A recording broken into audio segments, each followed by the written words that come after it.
Bueno, Alfredo Galicia tiene la palabra. gracias. Sin desmerecer a nuestro querido Fernando, que realmente es extraordinario. Estoy hablando de eso. Bueno, pues realmente yo voy a prolongar lo que tú has dado como prólogo, Ángel, y la excelente presentación de Fernando. Y voy a contestar la pregunta que hiciste de Alemania. Bueno, Alemania está por varias razones, incluso se las voy a contestar con una anécdota. Yo cuando viajé a Irán, en la época difícil, eso me valió estar en otra lista negra, ya no les caben tantas listas negras. Ya no sé qué color me van a inventar pues ya no quepo en las listas negras, ¿no? Entonces viajé por dos razones. Una, que coincidieron. Estaba mi amigo, el embajador de México, estaba el embajador de Irán, pero él era concurrente en varios países centroasiáticos y se llama Luis Ortiz Monasterio, que fue embajador en Colombia, creo, si no me equivoco. También creo que es uno de los primeros egresados del Colegio de México, cuando el Colegio de México era de México.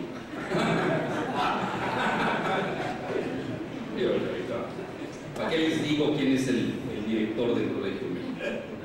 ¿Y con quién se acaba de casar su hijo?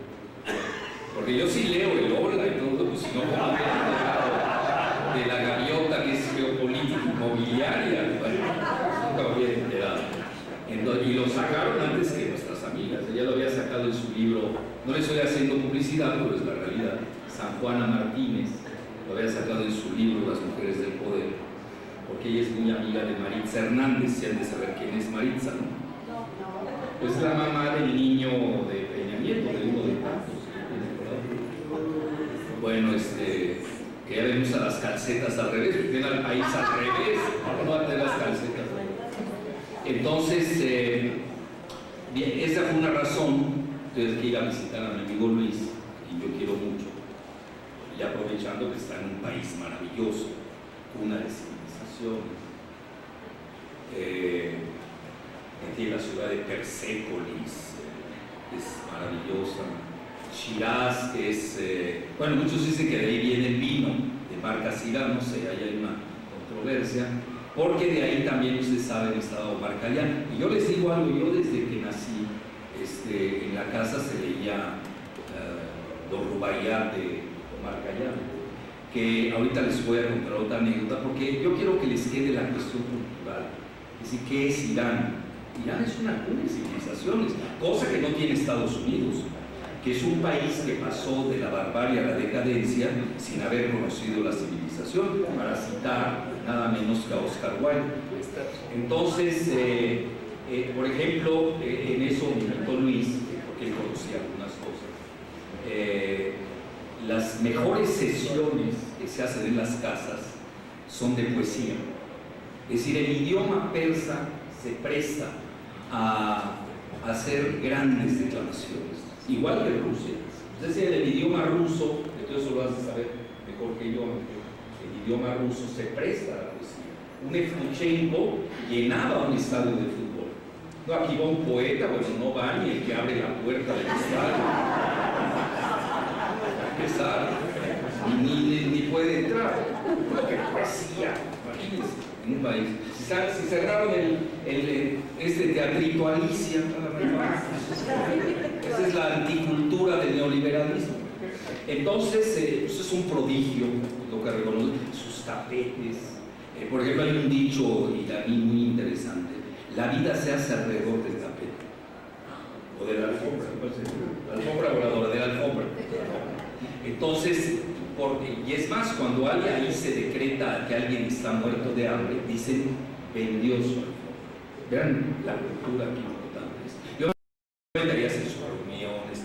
Es más, las mujeres, porque yo diría, es una sociedad que no es, que da hacia el exterior.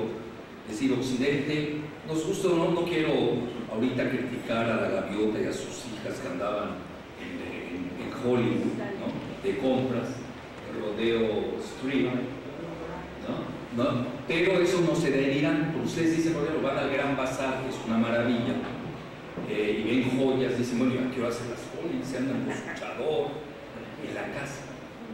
Es decir, las mujeres lucen sus joyas en la casa. Es una sociedad que el mismo chiismo, si ustedes se dan cuenta como religión islámica, el sunismo es hacia el exterior, se le dice exotérico, ex de afuera, mientras que el chiismo es esotérico, hacia el interior, porque eso también se da debido a la sucesión de Mahoma, que ustedes saben que tuvo hijos varones, con Fátima, y ahí viene la ruptura entre chiismo y sunismo, y los que obviamente gobiernan pues son los califas, y ahí nace la palabra, el origen de mi apellido es calife, es Halef, el fértil. Bueno, que no me lo pregunten. Quiere decir el fértil, y de ahí viene que los sucesores de Mahoma eran hombres, porque es una sociedad eminentemente patriarcal. Por eso la mujer, incluso en el Islam, es muy respetuoso, no tiene nada contra ninguna religión, menos contra los ateos, que son religiosamente creyentes en lo que ellos abogan. Por eso estas connotaciones que parecen así, que no tienen mucha importancia, cuando uno las denota, pues se da cuenta que hay gran diferencia, al menos en el aspecto sociológico, y la cuestión del chiismo, que siempre fueron los perseguidos. Entonces están viviendo ahora un momento único. Vean, a mí me tocó, por ejemplo, vivir en Líbano. Voy a contestar tu pregunta, ¿no? Entonces, lo que pasa es que yo abro ventanas y luego me cerraron, redireccionar. Eso se llama circunloquio. Sí. Fidel Castro es un maestro. Bueno, pero yo sin llegar a él, porque él sí es un gran orador. Y más en público, una vez me invitó X a hablar en el Zócalo y dije, no, oye, me va a dar un infarto. A mí así, como casa, más de 100, voy a estar hablando de 1 millón en el Zócalo. Me da pánico ese, cosa que él siempre ha hecho, porque ya saben quién es. Entonces, que puede ser presidente además. La tercera es la vencida. Bueno, entonces a lo que quiero llegar es de que todas esas circunstancias, el chiismo, yo cuando viví en Líbano, me acuerdo, más o menos a la época de los 60, la década de los 70, los chiitas en Líbano eran los desheredados. Era la religión maltratada. No tiene el poder de ahora, ¿no? Voy a llegar a la Hezbollah, incluso es más poderoso que el mismo ejército libanés, etc. Pero en ese momento eran los desheredados. Es decir, esto no viene de ayer, de antier, lleva tiempo cocinándose. Entonces, el ascenso del chiismo después del siglo VII pues ha sido tremendo. Obviamente había estado el Shah de Irán, pero un chiismo fake, como diríamos, falso. Porque el mismo Shah de Irán no era Shah, el hijo ahí un cosaco de quinta, de una gendarmería, y inventaron que era Shah, como aquí inventan que hay presidentes, ¿no? Que me dijo, ¿tiene presidente? ¿Dónde está? Bueno, eso es otro tema. Y así pasó con el Shah, nada más que al Shah de Irán, Estados Unidos le servía, ya lo dijeron muy bien, era el gendarme. Y ahí viene una cosa interesante, no me he olvidado de Alemania. ¿Cómo empieza el proyecto nuclear iraní? Eso nadie lo dice. Si todo tiene un génesis, hasta los bíblicos sionistas lo saben. Todo tiene un génesis, también tiene su apocalipsis, es que se da. Estados Unidos, en ese momento, como Irán pertenecía al CENTCO, CENTCO era los grandes, que estamos regresando paradójicamente de nueva cuenta, era el bloque muy importante de países islámicos, no árabes, curiosamente, eran Turquía, Irán y Pakistán. Tú lo recordarás, Ángel Zapaz. Entonces eso es muy interesante, porque hoy estamos viendo, ya de entrada les digo, se está dando un giro espectacular en la cartografía, que de nueva cuenta los norteños del Gran Medio Oriente se están reapoderando de él, que lo habían perdido porque Arabia Saudita era la máxima potencia petrolera, y así es la realidad. Entonces hoy ya Arabia Saudita está en problemas, ellos mismos han metido en problemas. Yo me llevo muy bien con ellos, son amigos, pero soy más amigo de la verdad, les tengo que decir cosas pues, que ni en mi casa, pues, para acabar. Entonces, lo cual no quiere decir que de silencia, ni en la casa, obviamente. Entonces, en ese momento, Estados Unidos estaba en guerra fría con la Unión Soviética. A través de Alemania, les venden la primera planta nuclear civil, con el proyecto de crear una bomba, un proyecto nuclear bélico, sí, en la frontera de la Unión Soviética, que es todavía el Mar Caspio. Esa parte se olvida. Entonces ahí tienes un factor de por qué Alemania tiene que, porque vas a tener que devolver todo el dinero que se llevó de ese reactor nuclear, que en el momento que se da la revolución jovenista, pues la abandona. Esa es una. Segunda, en una ocasión, cuando precisamente, cuando volé, me falta la otra parte, de imagen en el espejo de mi amigo Luis, el embajador, pues me había invitado el presidente de Irán directamente a Ahmadinejad. Yo era muy amigo del embajador de Irán en México, que luego Calderón casi prácticamente pide que lo expulsen. Y bajaron el nivel de la embajada pues a un nivel pues, secundario. Realmente fue una expulsión Darí, a un nivel. Sí, pero Calderón era un pobre gato gringo, ¿no? Ya después de haber leído lo que Hillary le ordenó hacer la reforma energética, ni siquiera tienen el talento de hacer reformas propias. Es decir, les ordenan. Esto es igual que a Peña y a Videgaray, abiertamente. Entonces, para no hacerles largo el cuento, se dan esas dos coincidencias y yo vuelo, que no era fácil volar, de Frankfurt, vuelo en Lufthansa, no le estoy haciendo publicidad, así se dio, luego dice ya que está cobrando en Lufthansa por haber hecho publicidad, volé de Frankfurt precisamente a Teherán y me llamó la atención un evento que es interesante. Teherán tiene dos aeropuertos, uno era para los occidentales, yo llegué en un vuelo occidental, y el otro de super lujo era para los países del Golfo Pérsico. Ahí eran los sheiks, los magnates, los de veras, los que gastan, ¿no? Bueno, entonces, ya contestando finalmente a tu pregunta, que ya voy en 12, les dije la razón, ya la tercera razón, fíjense que la palabra Irán es nueva, es decir, la palabra Irán era Persia. ¿Y por qué se llama Irán a partir más o menos del final del siglo XIX? Porque proviene de Arios. Entonces ya te estoy contestando.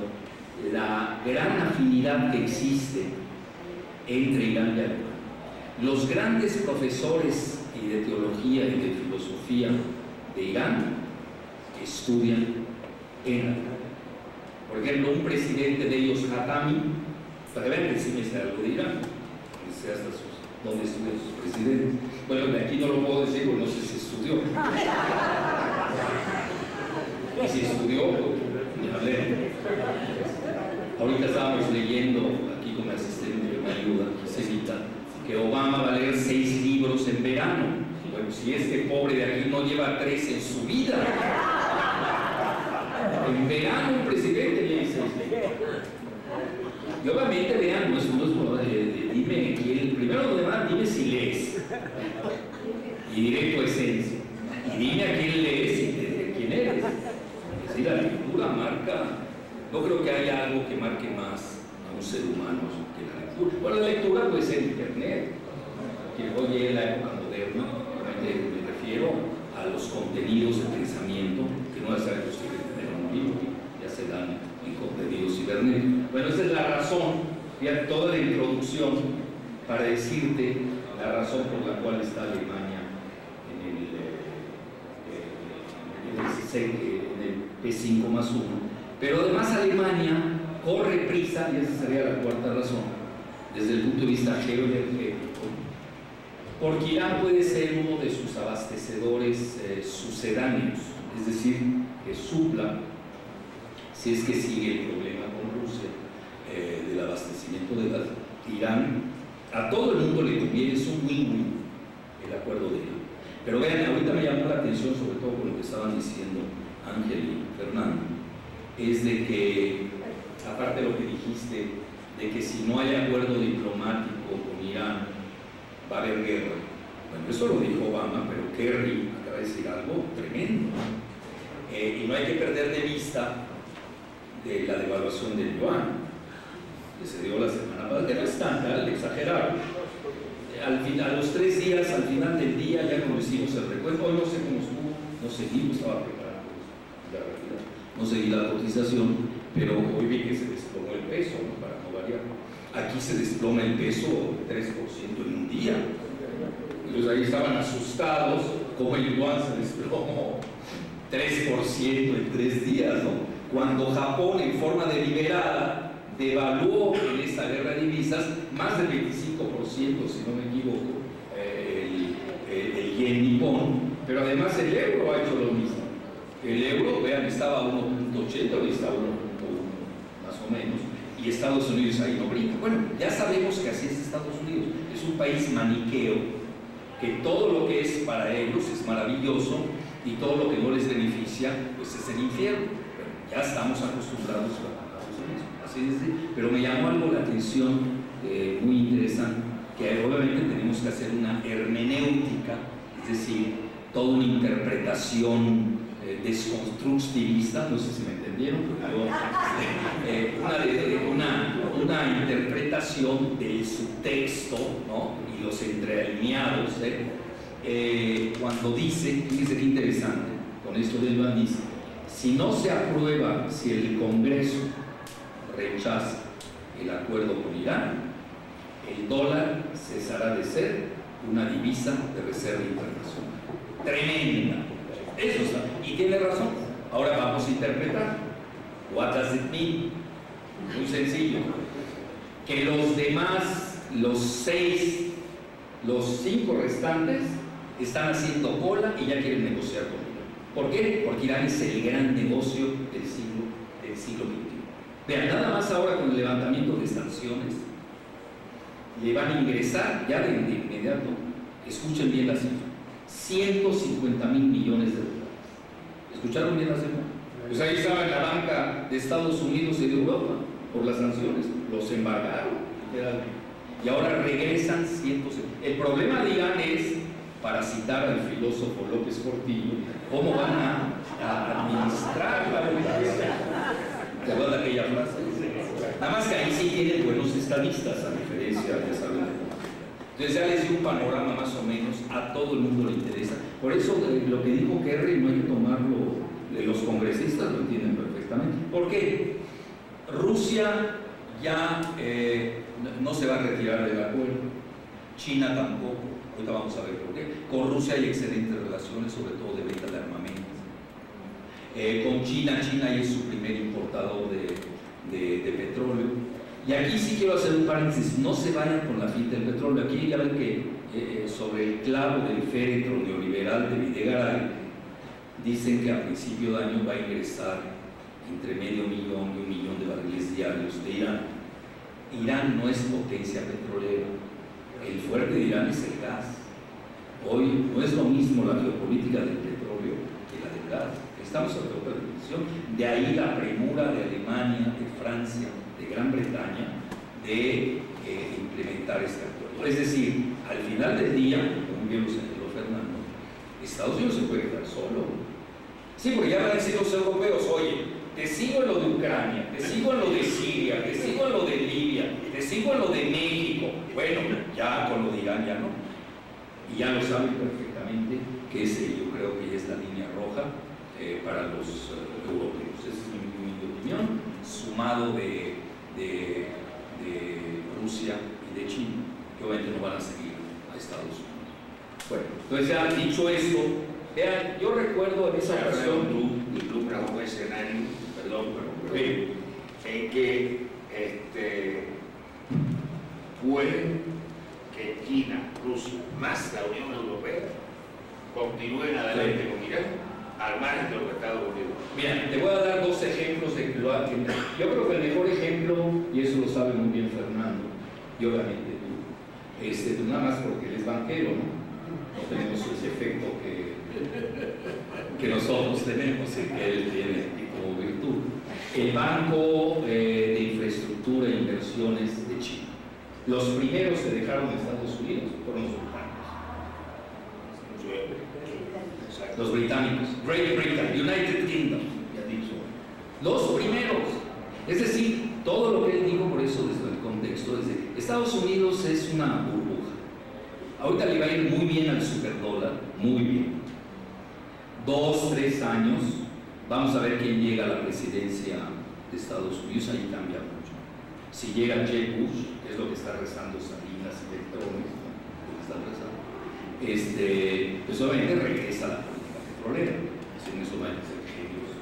Ustedes saben que los demócratas son más de farmacéuticas, de otro tipo de negocios. Ellos saben dividir muy bien sus ciclos de negocios.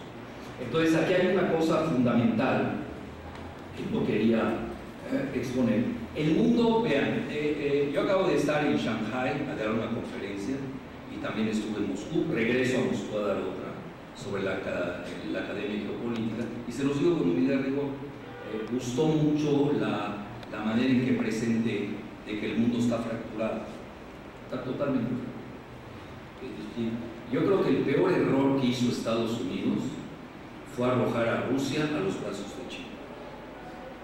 Va a ser un error de un alcance geoestratégico único, y no me estoy saliendo del tema de Irán, ustedes ahorita lo van a entender por qué. Porque eso aceleró las negociaciones con Irán y también con Cuba. Ustedes saben que un lubricador, que después se dio la palabra, yo le sé el padre Maciel, un lubricador del acuerdo de Cuba y Estados Unidos fue el Papa peronista, jesuita, y ahí el paro, para dar otro objetivo. Él fue el lubricador, cuando México siempre era el back channel, era el negociador tras bambalinas, que hoy perdimos esa capacidad, o la perdimos desde Fox y su canciller, que le duró 2 años, que ni vale la pena acordarse de él. Ahora ella tiene muchos departamentos de lujo, en Miami, Polanco, así que ni a él ni a él se le dan el interés. Su apellido materno es Lugo, ya para que vi un poco estupefacto, bueno, que le prestaba su departamento en calle Gamillero, el Bester Gordillo, para ser más precisos, de sus grandes logros diplomáticos. Bueno, entonces, dicho esto, estando en un lugar, yo ya me meto de lleno al tema. Es que había que darle parafernalia, había que darle un poco de... Y para que me hace preguntas indiscretas también de Fernando sobre Alemania. Me acuerdo cuando estaba yo en Teherán, no sé dónde lo dije en la presidencia o en algún lugar, es que yo a veces soy muy libre, pensado, y les comenté, pues me puse yo tengo un gran defecto cuando viajo, de donde sea, leo, que es el lugar donde voy a ir. Es como cuando me tomo un vino, bueno, de dónde es, qué cepa, qué año, de dónde viene, si no, pues no lo tomo, sí, así de fácil, ¿no? Que si hay tan buenos vinos y baratos que hay que saber seleccionarlos. Entonces, para no hacerles más largo el cuento, les comenté que yo entendía por qué Irán era Irán y por qué un iraní es congénitamente nace geopolítico. Y ahorita lo van a ver. Porque me va a hacer el número de fronteras. Tienen 16 fronteras. Nosotros no podemos con 3, con 4, si sumamos a Cuba, ¿no? Es nuestra frontera marítima. Creo que con Belice todavía no nombramos embajador. Tardamos en Estados Unidos 1 año. Belice van a tardar hasta que se vaya Peña, creo. Para que vean ustedes el desastre de la Cancillería mexicana, que era una maravilla. Por ejemplo, Luis, mi amigo, viene de la escuela diplomática de primera de México. Si nosotros teníamos diplomáticos, y hoy ponen a un improvisado, bueno, ¿de qué se quejan?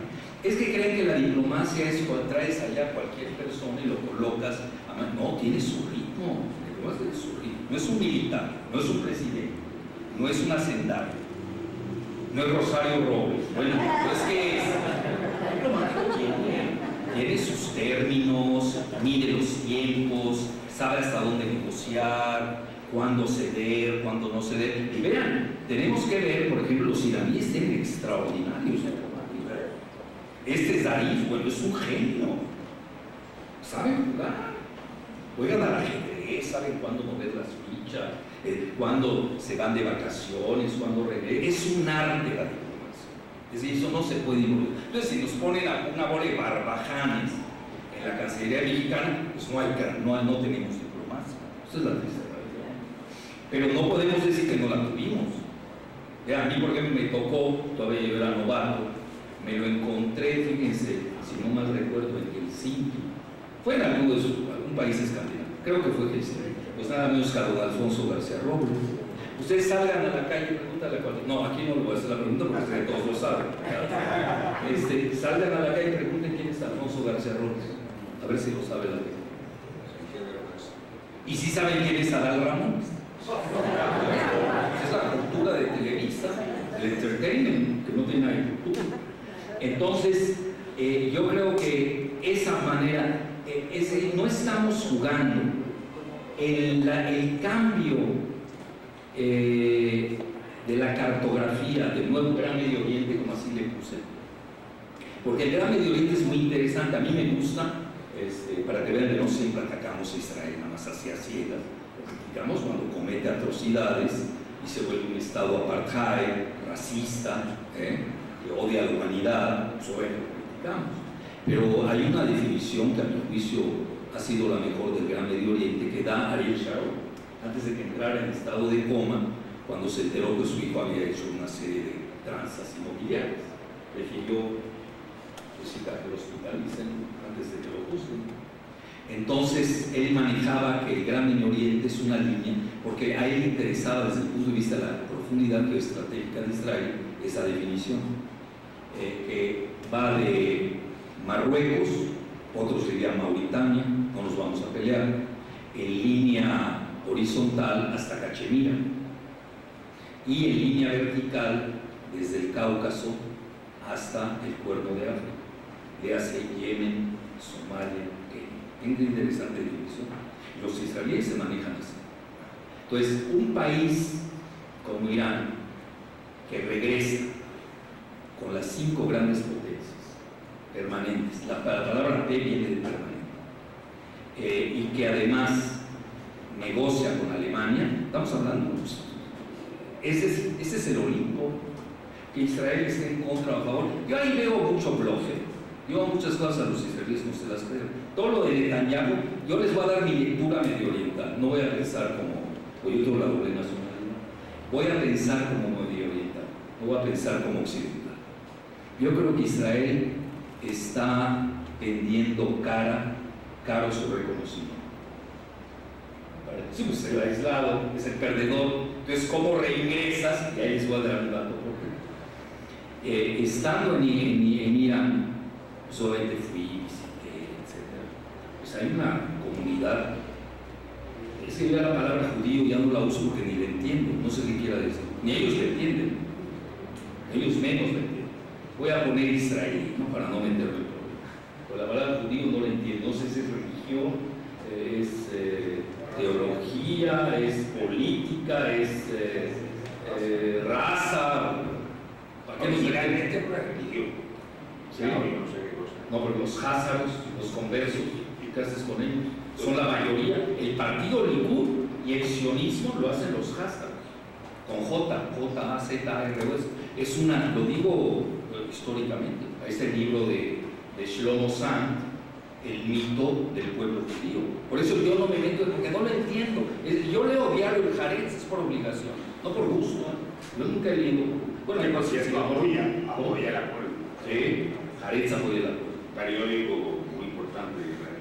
Y luego el Jerusalem Post, que es la extrema derecha, la tienes que leer a fuerza. Sí. Entonces, el partido Likud son házaros, no son sefarditas.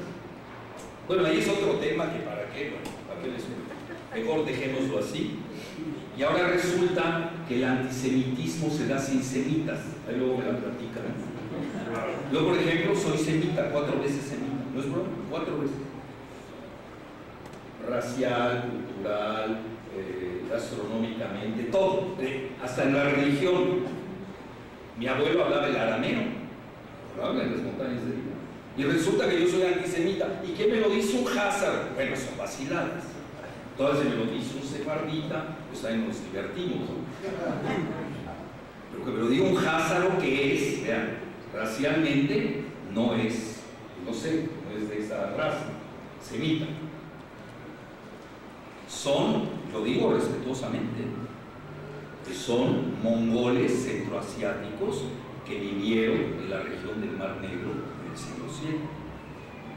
Uno no ve, viven delitos, todos son mitos. Entonces por eso hay que tener mucho cuidado con esta entrecomillada pseudo-oposición de Israel. Yo creo que van a vender caros o ese es mi muy... Y les voy a decir por qué.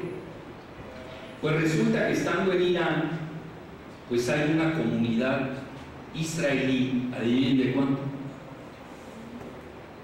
25,000. Estamos hablando casi la mitad de la que hay en México. México hay 50,000. Aunque dicen que a cada devaluación se van. Bueno, ahorita queda 50,000. Pues yo creo que van a haber menos en la próxima devaluación. Hoy empezaron ellos. A lo que quiero llegar es de igual en Turquía. Es decir, hay mucho mito en esto. En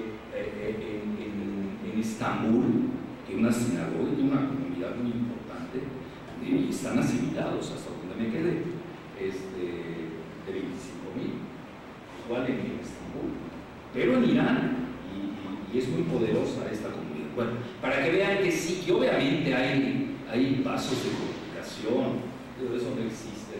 El que no es medio oriental, yo creo que le cuesta dificultad de entender.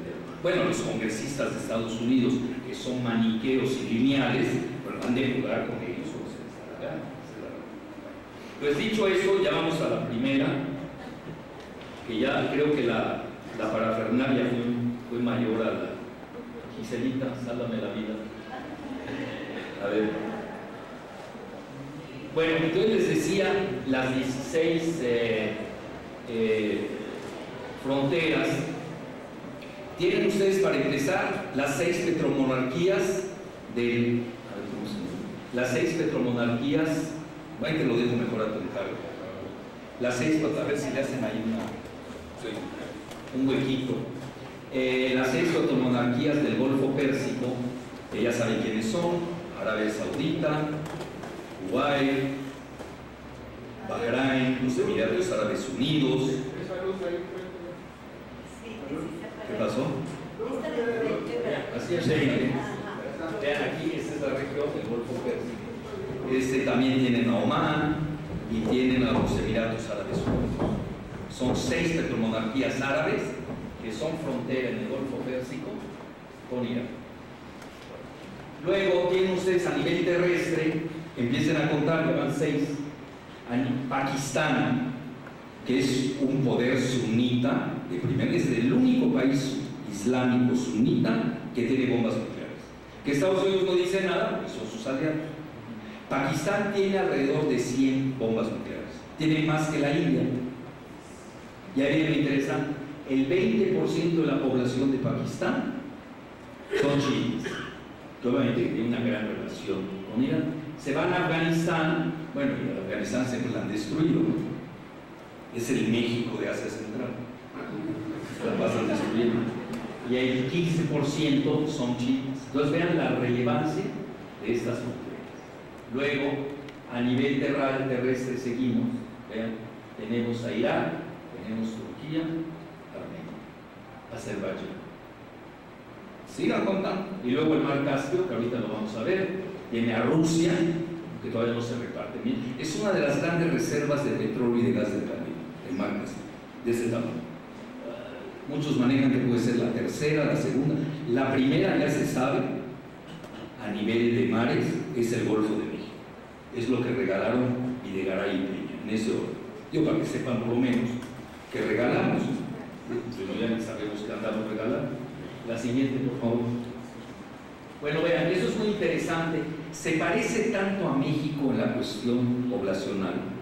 Vean la cuestión demográfica. La mitad de sus habitantes tienen menos de 25 años. Esto jugó mucho en el acuerdo, que a ellos les interesa. Por eso es win-win. Ok, ya no sigues con el acuerdo nuclear hasta 15 años.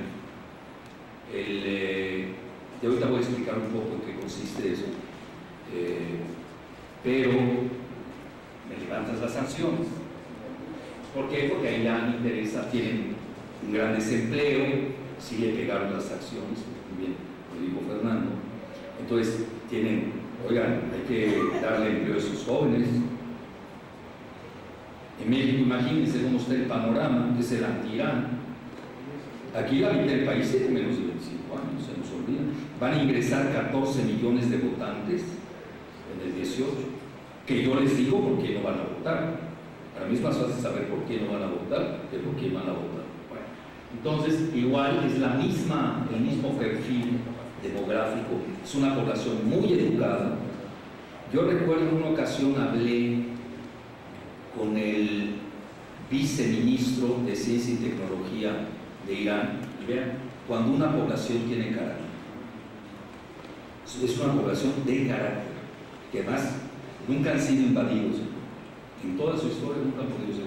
Una vez se atrevió Alejandro el Magno y así le fue, el máximo conquistador de Occidente. Ni siquiera Obama ni Bush, Alejandro el Magno, nada de el máximo, ¿sí está considerado? Entonces, le pregunté y me comentó que a ellos les había hecho bien las sanciones, sí, hasta cierto punto, porque se habían dedicado a la educación, a la investigación y el desarrollo. Ellos hacen sus submarinos, tienen un proyecto nuclear, ustedes saben, para entrar el Pacífico, eso es importante, Pacífico, para entrar un proyecto nuclear, eso cualquiera, hay que tener un mínimo de tecnología. Bueno, y luego tiene un área un poco cercana a la de México, nosotros tenemos 2 millones, ellos tienen 1 millón casi 700,000 kilómetros, una población de 81 millones, con nosotros andamos a 120 y pico, y vean, eso es lo importante. Vean esas dos, súmenle, estamos hablando casi la mitad, y el otro, la otra casi mitad, entre 25 y 54. Esa es una población netamente. Bueno, ya tienen ustedes, ya les dije, este es el Consejo de Cooperación del Golfo, son 6, ya la vimos, etc. Aquí hay a ver, el Producto Interno Bruto, vean, con sanciones, Irán es la 19ª economía del mundo. Les apuesto hoy, así como en el póker, sin ver, Irán se va a los 10 primeros lugares en los próximos 10 años. ¿Lo ven? Y nosotros vamos a estar retrocediendo. Por eso yo veo que son carriles diferentes. Entonces, tienen el lugar 19, 1. Estaba viendo el per cápita de Irán, es un poco, está igual que México. Bueno, Venezuela está más alto que México per cápita. Digo, una cosa es que no haya papel de baño en las tiendas, pero el per cápita está mejor. Y el índice Gini, que es el que mide la desigualdad, uno de los mejores índices Gini, escribe GIN, de América Latina, es el de Venezuela. Eso no lo dice, porque no conviene. Es decir, no hay tanta desigualdad. México está a nivel africano, se los digo con mucha tristeza. Tenemos uno de los peores niveles de desigualdad. Bueno, ya ven que ya hay más pobres, ¿no? Aquel día me gustó una muy buena declaración, excelente, todavía la ando gozando, de un directivo, Gutiérrez Candiani, que cada vez que habla rebuzna. Dice que vamos a durar 200 años en bajar la pobreza en México. ¿No les gustó esa declaración? 200 años. Es el nivel de fascismo del empresariado mexicano. Bueno, Gutiérrez Candiani es de Quinta, lo pusieron ahí, es el Piojo, el empresario.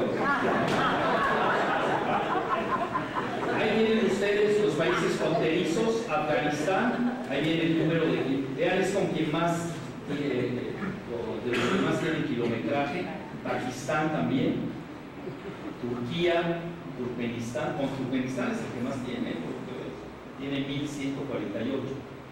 También tiene con Irak, no, con Irak es lo que más tiene, vean, 1599, etc. Entonces vean, Armenia, 44 kilómetros, Azerbaiyán, 680. Esto pesa mucho. Por eso la gran relación que hay entre Irak e Irán, ustedes saben, la mayoría hoy en Irak son chiitas, aunque son árabes, mientras que los chiitas de Irán son arios o persas, no es la misma raza. Y luego ahí tienen los 6 países del Golfo Pérsico y el mar Caspio, que son 3. Ya vimos, son Kazajstán, Rusia y uno que me está faltando, Armenia. ¿Cuál? Armenia. No, Armenia está ya aquí como terrestre. No, y Armenia no da al mar Caspio. Ahorita me acuerdo, no se preocupen. La siguiente, por favor. Bueno, y aquí vean, no les quiero romper la cabeza, y aquí viene el famoso, la centrifugación. Se les voy a decir en términos muy sencillos. Para fabricar una bomba atómica se necesita una centrifugación de enriquecimiento de uranio a más de 90%. 90%. Obviamente está la tecnología. Si ustedes siguen centrifugando y lo van enriqueciendo el uranio a 90, pues ya tienen la capacidad de hacer una bomba nuclear. ¿Sí? Pero ellos no han llegado a esa, están en 20%. Con 89 no hacen ni una bomba yucateca. Así de fácil. Entonces todo eso hay que saber mucho, porque si no, no se pierde en la gran propaganda. Hay que tener mucho cuidado. Entonces aquí vean cómo se centrifuga el uranio, ¿no? También lo pueden hacer con otro tipo de reactores. El Fordow es un reactor conocido. Ahí enriquecen el plutonio y obviamente las dos vías llevan a crear una bomba atómica. Una cosa es de uranio y otra de plutonio. Sino que le preguntan a Estados Unidos, que lanzó una de uranio en Hiroshima y lanzó otra de plutonio en Nagasaki. Ellos nos pueden decir cómo funciona eso. Bueno, la siguiente, por favor. ¿Sí? Se trabó. ¿Es esta? ¿La que sí? Ah, bueno. Entonces ahí tienen ustedes lo del enriquecimiento. Vean, ellos están en 20. Se centrifugan. Están en 20. Para llegar a 90, ahí es donde tendrían eso. Pero aquí en este nivel, no. Obviamente tienen el know-how. Y ellos han sabido que ellos hubieran querido, no sé si los hubieran dejado, pero obviamente en esto de la Agencia Internacional de Energía Atómica, pues hay juegos dobles. También hay que decirlo, ya, yo me llevo muy bien con los rusos y todo, pero a Rusia no le conviene tampoco una potencia nuclear en el mar Caspio. Eso también no hay que perderlo de vista. Por eso los rusos querían también el acuerdo. Es decir, llegó un momento en el que a todo el mundo le convenía el acuerdo. Por eso se dio, si no, nunca se quedaba. Al que no le convenía era Israel, porque apostó todo en contra. Pero yo insisto, hay que conocer el bluff israelí. Yo creo que es para maximizar. ¿No? Ni van a bombardear, es tan sencillo a bombardear. Hay que ser muy cuidadosos con la propaganda. La siguiente, por favor. Bueno, es igual con el plutonio. Está en un reactor, ya saben, y ahí pasa el uranio, lo meten a una radiación, lo hacen plutonio y eso les hace una bomba. La siguiente. Bueno, ahí está. Este es el camino. El tiempo va a ser de 15 años. Es decir, en 15 años, quizás hasta en 10, Irán puede decir, yo ya con toda la inspección de la Agencia Internacional de Energía Atómica, porque ellos sí firmaron el Tratado de No Proliferación.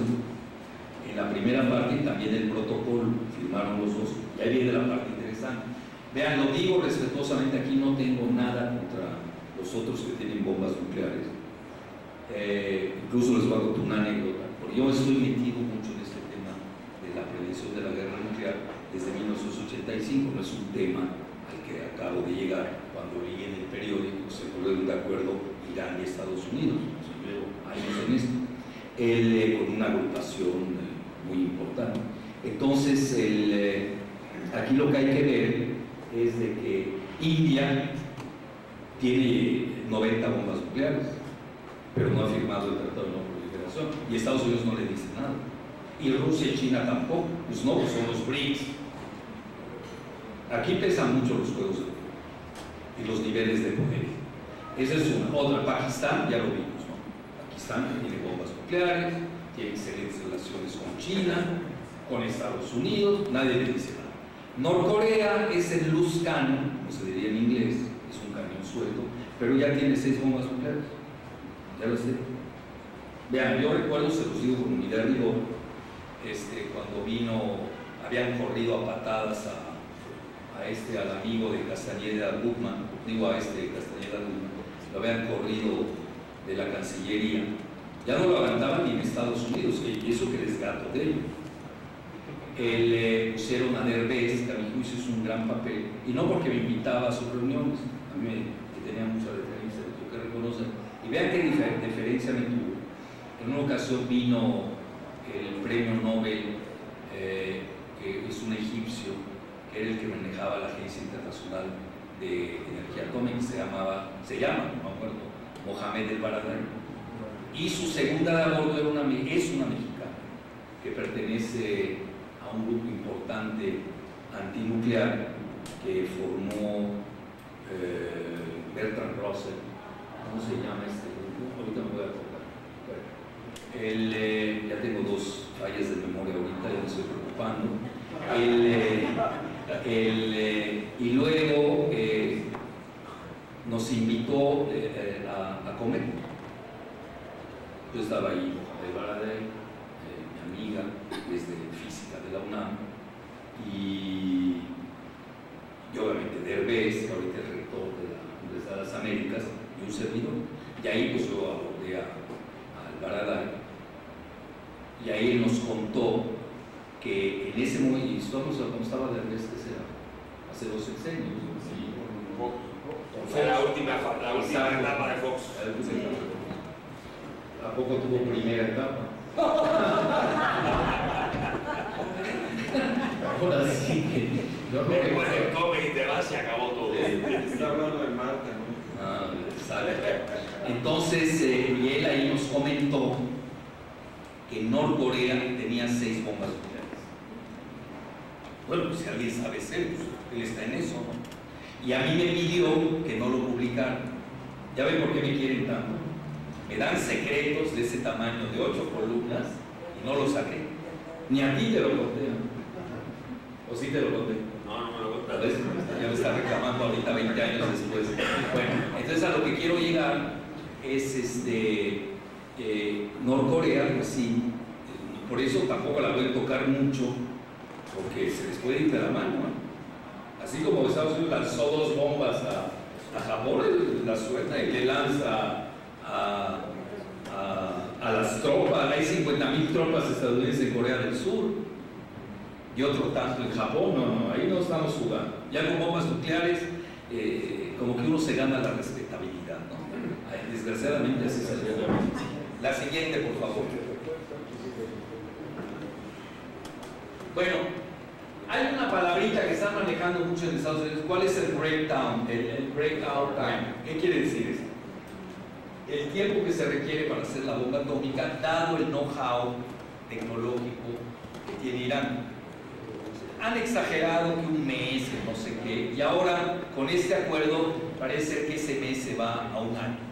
¿Por qué? Porque le bajan el número de enriquecimiento de uranio, del 20%. Alfredo, eso fue lo que dijeron los 36 sí. generales y almirantes que apoyaron el tratado. El breakout. Incluyendo un rabino, por cierto. ¿Quién? El ex rabino de la UNI. No, pero además hay otra carta abierta en Israel de los ex de inteligencia y de seguridad nacional que están a favor del acuerdo. Por eso, mira, yo ahí tengo mis y 29 científicos de los más relevantes. La siguiente, por favor. Bueno, aquí no les quiero romper la cabeza cómo están los acuerdos de Irán. Si no les hubiera contado las anécdotas, sí me hubiera detenido, porque hay que dar pie a preguntas de respuesta. Esto ya se lo saben. Vean cómo estaba la producción de petróleo en esta época, en los 75. Luego cómo se desploma en los 80. Y ahora cómo está regresando relativamente, cómo se vuelve a caer. Y obviamente va a remontar. Pero vean, a mí el petróleo no me preocupa tanto de Irán, porque no es potencia petrolera, es potencia gasera. Irán es la segunda potencia gasera del mundo, detrás de Rusia y antes de Qatar. La siguiente, por favor. Bueno, ahí está lo que les había dicho de Turkmenistán y Kazajstán. y ahí está Azerbaiyán y Rusia. Estas son las plantas nucleares que tiene Irán, son varias. Unas son para plutonio, otras son para uranio, pero en realidad el proyecto de ellos era eminentemente científico. Hasta 20% sigue siendo civil, pacífico. Incluso los dos ayatolas de Irán, tanto Khomeini como ahora Jamenei, que curiosamente Jamenei no es persa puro, él es de origen azerí, les llaman azeríes a los que son de Azerbaiyán, es todo el norte de Irán, curiosamente. Ellos comentan que tener lo dicen en inglés, que tener la bomba es an-islámico. No es islámico de la bomba. Bueno, no creo que los de Pakistán le hagan mucho caso, pero entonces no les quiero romper la cabeza con tecnicismos, pero vean, Irán ya va a descender la producción, la centrifugación famosa del 20% lo va a disminuir dramáticamente así. ¿Qué van a hacer con ello? Ya viene el trueque con Rusia. Se lo van a dar a Rusia, que lo va a comprar a cambio o se lo cambia por otro tipo de material, cosa que está haciendo a nivel del petróleo Estados Unidos y México, como se habrán enterado la semana pasada. Muchos habrán dicho, bueno, ¿y por qué Estados Unidos le vende petróleo a México? No, lo que es no está bien la información, es un trueque. Estados Unidos nos da el petróleo ligero, que se quieren deshacer de él, o tienen que pagarlo, y ellos, nuestro petróleo pesado, que ya está más pesado, pues lo refinan en Estados Unidos. Ese es el quid del acuerdo de por qué nos están. Es negocio para Estados Unidos. Obviamente, nosotros, lamento decirles, pero México no existe. Dice ahí de Garay que es un espléndido negocio. Sí, bueno, y dice que la devaluación es una maravilla. Es una forma de postergar que no desarrolla la capacidad. Claro. Dilo en voz alta que te escucho. Es una manera de postergar el desarrollo de la capacidad propia de refinación. Estados Unidos no la ha refinado y se lleva el crudo que asegura que México no desarrolle esa capacidad. Entonces vean, esta a mi juicio es una de las causas. ¿Ustedes se acuerdan que hubo una revolución de color que le hicieron en Irán, que puso a temblar al régimen? Y vean ustedes el desempleo. Esto los tiene favorecidos. ¿Tienen razón? Bueno, aquí no los tienen favorecidos, ni se preocupan, pero en Irán se están preocupados, porque esto puede llevar a un cambio de régimen. Eso es una de las causales de por qué a ellos también les convenía el acuerdo. Incluso su producción de vehículos, debido al apretón de tuercas de las sanciones, pues empezó a disminuir. Yo me acuerdo cuando llegué a Irán, pues veía carros japoneses, franceses, alemanes, pero ellos tipo México, ¿no? Ellos los maquilaban, etc. Y la producción no ha bajado tanto de petróleo, ¿eh? A mí me llama la atención, eso lo saqué del The Economist, pero no le hacen mucho caso al gas, por lo que estoy viendo. ¿Y aquí qué hay acá? Bueno, y vean la devaluación del real, no, la lira, ¿no? Y real, vean, la devaluación fue atroz, vean. Primero baja en el 7, vuelve a subir, luego estamos en el 12 y se vuelve a desplomar. La siguiente. Bueno, ahí tienen ustedes por qué es tan importante Irán. Precisamente ustedes se dan cuenta, es el corazón euroasiático. Está en el medio del corazón, con 16 fronteras. Pero que además tienen de frontera al Mar Caspio, al Golfo Pérsico. La siguiente, por favor. Bueno, y luego no hay que perder de vista, en geopolítica existe un término que se le llama choke points, que se traduce como puntos de estrangulamiento. Y aquí son varios, uno de ellos el canal de Suez, de Panamá, el otro de Suez, que anda a ser uno nuevo, y este es el estrecho de Hormuz, que está en el Golfo. Ahí lo tienen. Entonces se transporta pues gran parte del petróleo que va al noreste asiático, pasa por el estrecho de Malaca, entre Indonesia y Malasia. Yo he tenido la suerte de verlo de los dos lados, tanto de Indonesia como de Malasia. La siguiente, por favor. Y ahí está, vean, 17 millones de barriles por día atraviesan el estrecho de Hormuz. Obviamente, el cierre del estrecho de Hormuz, que era lo primero que iban a hacer los iraníes en una guerra. Y esto les tumba el dólar, se va la economía. Esa es una de las armas que a veces de las que no se habla, pero ahí están. Todo el mundo, es un póker abierto. Todos sabían que en un momento dado de un bombardeo se hubieran cerrado el estrecho de Hormuz. La siguiente. Bueno, vean quién le compra a Irán. La mayor, esto es al 11, habría que actualizarlo. La Unión Europea, vean, Italia, España, básicamente quien más le compra, si podemos ver bien, China, vean, Turquía también le compra, Corea, India, Japón. Todos son los grandes compradores.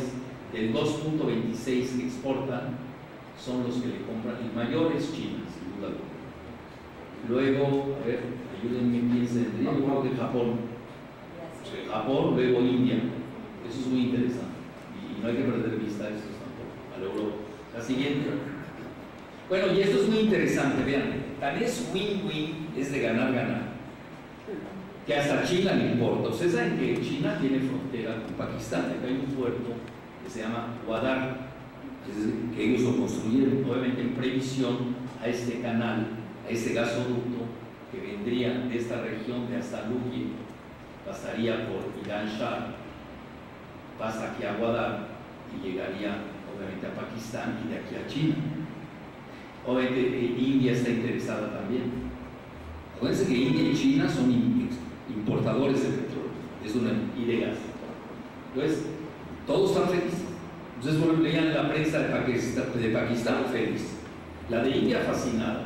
Los chinos ni hablan, ellos ya jugaron su carta. La siguiente. Bueno, y luego obviamente tiene problemas Irán.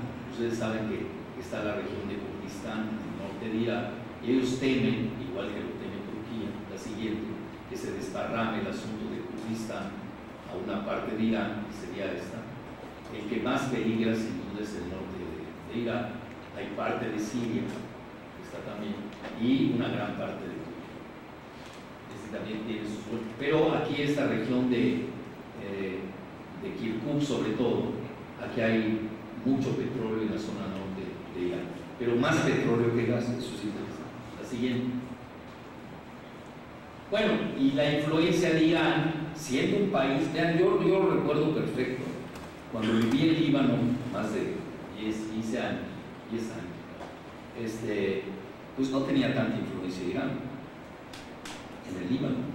Ahora ya la tiene, porque el Líbano hoy, pues la mayoría comunitaria son los chiitas, está con Hezbollah, ellos le ayudan, pero también tiene presencia en Siria, gracias a una secta que se llama los alawitas, que es el 15% de la población. Y no hay que perder de vista que aquí Rusia tiene un puerto que se llama Tartus. Entonces, aquí no podemos deslindar la parte de Crimea que retorna a la cuna rusa sin perder de vista que esto atraviesa, y aquí obviamente están en el mar Mediterráneo. La siguiente, bueno, y además, perdón, no la anterior, aquí tienen también en Yemen, donde el 40% son Houthis, así se les llama a los chiitas ahí.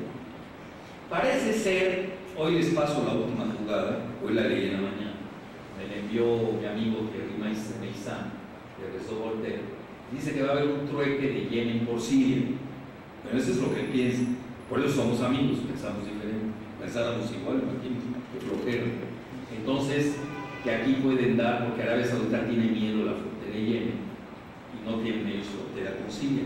Y a Irán le interesa mucho la conexión con los chiitas del sur de Irak, y obviamente con el Líbano y con la parte alawita y el mar Mediterráneo de Siria. ¿Por qué? Porque así tendría Irán su salida al mar Mediterráneo. Y si todo el mundo piensa en términos estratégicos, menos, ya saben, los gobiernos liberales aquí, saben qué quiere decir geoestratégicos, cómo van a pensar, primero no piensan, y segundo ni saben qué es geoestratégico. ¿Cómo sueltas el Golfo de México, por favor?